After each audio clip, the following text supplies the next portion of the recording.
بسم الله الرحمن الرحيم. النهارده هنبدأ نحل التقييم الأسبوعي الأول للصف الأول الإعدادي. أول سؤال بيقول لي أوجد قيمة المقدار ده في أبسط صورة. قلنا عشان نطلع قيمة المقدار ده إن الأساسات هنا مشابهة، فهنعمل إيه؟ هناخد أساس واحد زي ما هو، وهنجمع الأسس دي كلها، اللي فوق بنفس الإشارة واللي تحت بعكس الإيه؟ الإشارة. فالأس هنا 4، فهتفضل 4 زي ما هي، ناقص 5 يبقى -5. اللي تحت هنعكس إشارتهم، فهتبقى -7، وهنا بدل -3 نخليها -3. والمفروض ان احنا نطلع الناتج بتاعها. طيب 4 ناقص 5 هيدينا -1، -1 وسالب 7 هيدينا -8، -8 زائد 3 هيدينا -5. او ممكن نطلع الناتج بتاعهم على الآلة، يبقى 2 أس -5. قلنا علشان هنا الأس بالسالب فهنشقلب الايه الكسر ده عشان نخليه بالموجب، فهتبقى 1 على 2 أس 5. طيب 2 أس 5 دي بكام؟ ب32، فهيبقى 1 على 32. السؤال التاني بيقول لي أيهما أكبر؟ 3 و4 من 10 في 10 أس 3، ولا 4 و4 من 10 في 10 أس 2؟ أول حاجة هنطلع الناتج دي والناتج دي ونشوف مين الأكبر.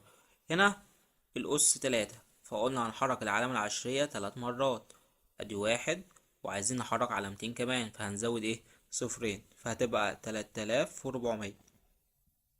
او ممكن اطلع الناتج بتاعها على الآلة. طب هنا هنعمل نفس الكلام، هحرك العلامة رقمين. طب ادي 1، هحرك كمان رقم فهحط مكانه ايه؟ صفر، فهتبقى 400 وايه؟ و40. مين الاكبر؟ 3400 اكبر من 400 وايه؟ و40. السؤال التالت بيقول لي اوجد مجموعة حل المعادلة الآتية في زد. هنا عشان اول حاجة نحلها قلنا هنودي -2 دي بعكس الايه؟ الاشارة، فهتبقى -2، فهيدينا 2x تربيع بيساوي 48 زائد 2. 48 زائد 2 هيدينا 50.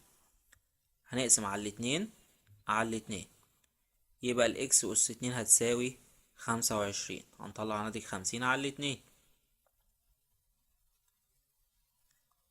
الإكس أس 2 هتساوي 25. بعد كده نعمل إيه؟ نعمل لها جذر إيه؟ تربيعي علشان نطير الأس. هنا جذر وهنا نفس الكلام الجذر الإيه؟ التربيعي.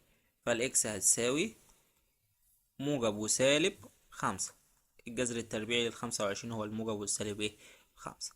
بعد كده نكتب مجموعة الحل عشان مننساهاش. مجموعة الحل هتساوي م نقطة ح اللي هي مجموعة الحل في زد، هتساوي موجب 5 وسالب 5، فهيبقى 5 وسالب 5. واقفل قوس المجموعة. السؤال الرابع بيقول لي اختصر لأبسط صورة. نص أس صفر، هنطلع في نص أس 2 في 2 و1 على 4 ونجيب لهم الجذر الايه؟ التربيعي. هطلع ناتج كل مقدار منهم.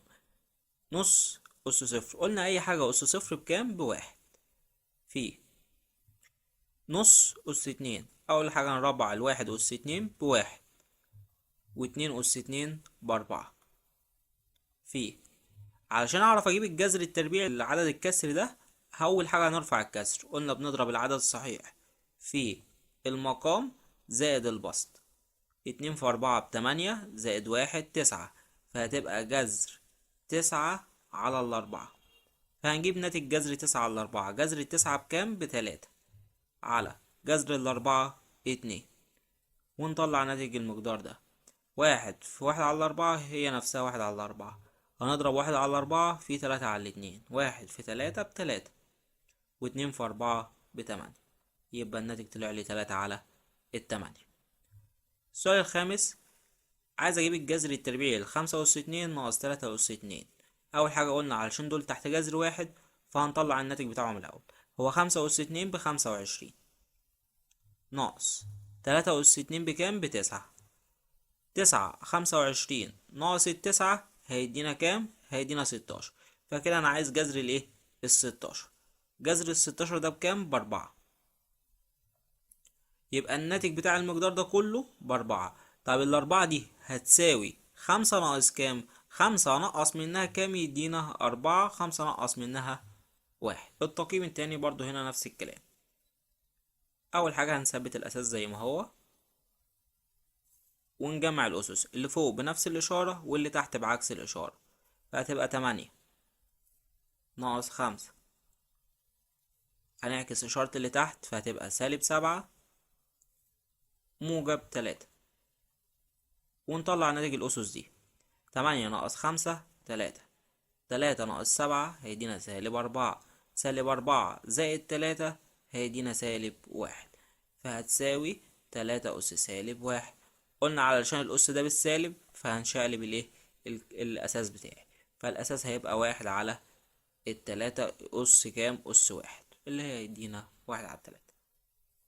السؤال التاني بيقول لي أيهما أكبر، 2.4 في 10 أس 4 أم 1.4 في 10 أس 5. قلنا علشان بضرب في 10 أس 4 فهحرك العلامة 4 أرقام. طيب أدي رقم، طب علشان هحركها بالتلات أرقام التانيين هنزود 3 أصفار، فالناتج هيطلع لي 24,000.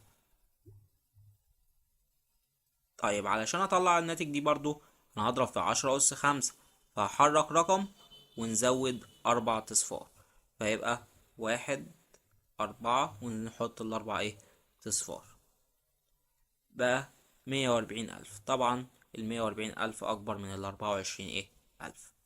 السؤال التالت بيقول لي أوجد مجموعة حل المعادلة الآتية في زد.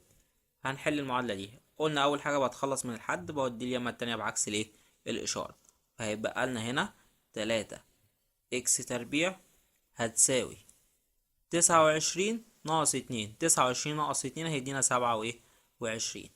هنعمل ايه بعد كده؟ هنقسم على 3 وهنا على 3.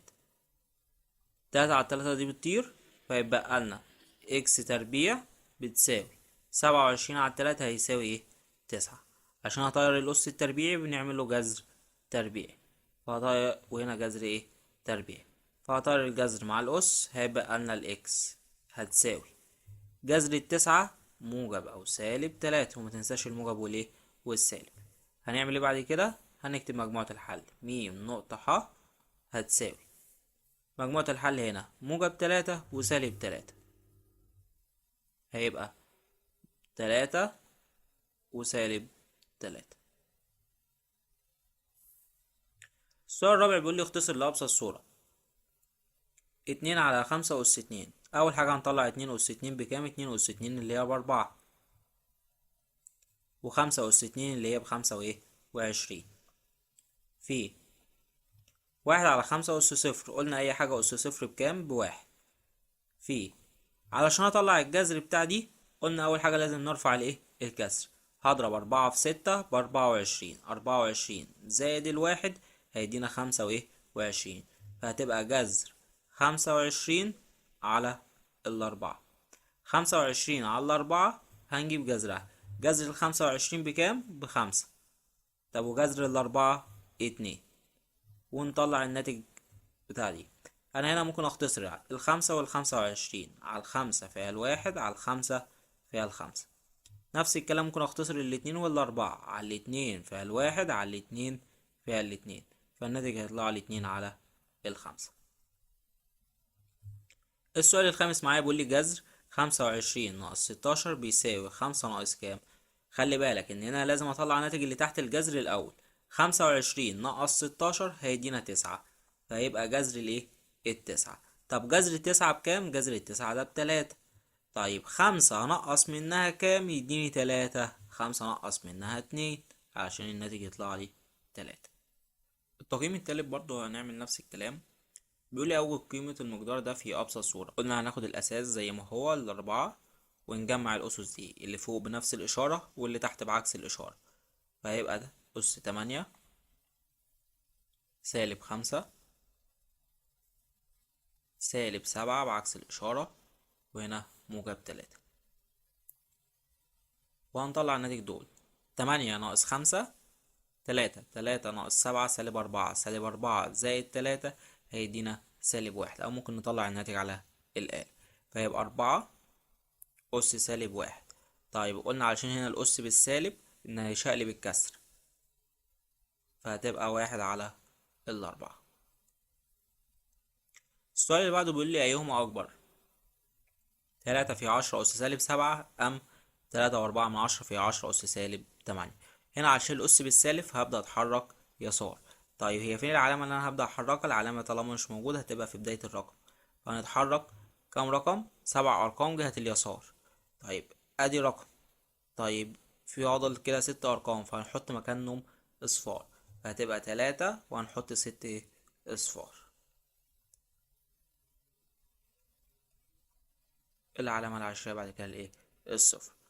هنا بضرب في 10 أس سالب 8، فهحرك 8 أرقام بس جهة الايه؟ اليسار.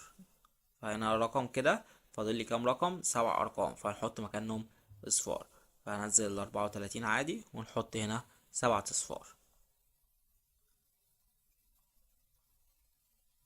وبعد كده العلامة والايه؟ والصفر. طيب كده مين الأكبر؟ طبعا العدد ده أكبر من العدد ايه؟ ده. السؤال التالت بيقول لي أوجد مجموعة حل المعادلة الآتية في زد. قلنا أول حاجة هودي التلاتة بعكس الايه؟ الإشارة، فبدل ما هي -3 هنوديها تبقى موجب ايه؟ 3. ف29 زائد 3 هيدينا كام؟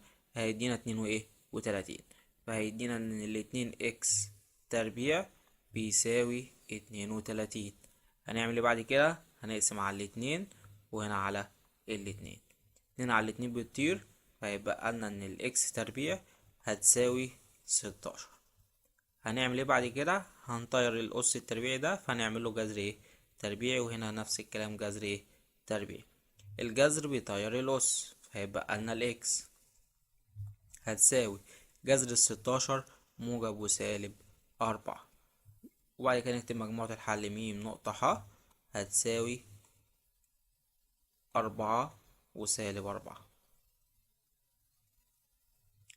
السؤال الرابع بيقول لي اختصر لأبسط صورة. 1/4 أس صفر. قلنا أي حاجة أس صفر بكام؟ بواحد.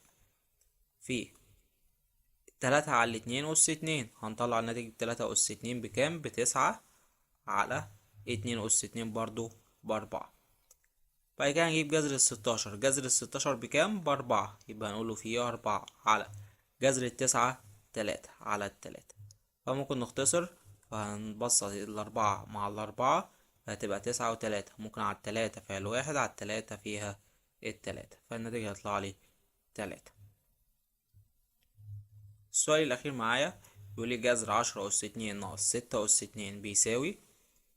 قلنا أول حاجة هنطلع الناتج اللي تحت الجذر، فيبقى 10 أس 2 اللي هي 100 ناقص 6 أس 2 اللي هي ب6 و30. 6 في 6 هطلع ناتج 100 ناقص 36. 100 نقص منهم 36 هيطلع لي 64. فأنا كده محتاج أجيب الجذر ال64. طب هو جذر ال64 ده بكام؟ دي بتساوي 8، فالمفروض القيمة اللي هنا برضو تكون ب8. طيب 10 هنقص منها كام يديني ال8؟ 10 ناقص 2. وبكده التقييم الأول يكون خلص. متنساش تعمل لايك وسبسكرايب عشان يوصلك باقي التقييمات، وهنحل باقي الأداءات المنزلية والأداء الصفي. والسلام عليكم ورحمة الله وبركاته.